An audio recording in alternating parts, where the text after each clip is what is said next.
C'est un mât qui est en carbone, donc c'est une pièce qui fait 45 mètres de long, donc de hauteur, qui fait 1200 mm, c'est-à-dire 1,20 m de longueur et 0,6 m de largeur. Donc c'est un mât qui nous permet de travailler à l'intérieur du mât, c'est-à-dire qu'il y a beaucoup de pièces qui nous servent à hisser les voiles, à manœuvrer les voiles, qui sont fixées par l'intérieur du mât. Et toutes les drisses, c'est-à-dire tous les bouts qui permettent de monter les voiles, sont ensuite accrochés par des systèmes de hook à l'intérieur du mât.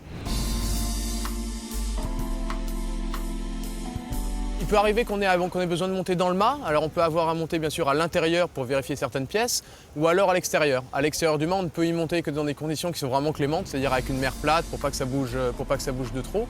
Et ça, généralement, on peut le faire entre 1, 2, 3 fois sur un tour du monde pour s'assurer qu'il n'y a pas de souci, ou alors au contraire, s'il y a un problème, pour aller le résoudre.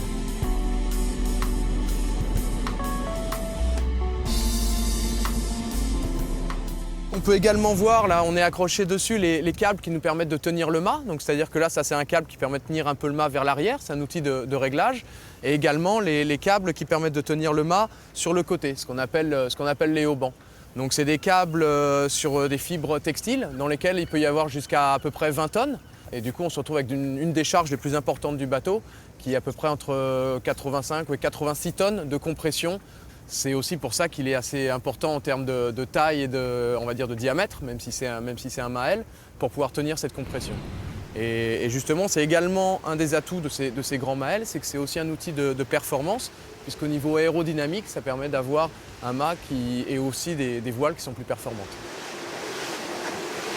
Le mât a 2 axes de rotation, c'est-à-dire qu'on peut le pivoter autour de lui-même et on peut également le basculer en latéral, c'est-à-dire on peut le basculer de 8 degrés sur chaque bord, ce qui nous permet d'avoir des voiles mieux réglées, ce qui nous permet d'avoir également la masse du mât qui se retrouve du bon côté, c'est-à-dire au vent du bateau, ce qui stabilise le bateau. Et la rotation du mât en elle-même, encore une fois, c'est ce qu'on appelle un mât, donc ça permet d'orienter ses ailes en fonction de l'angle du vent.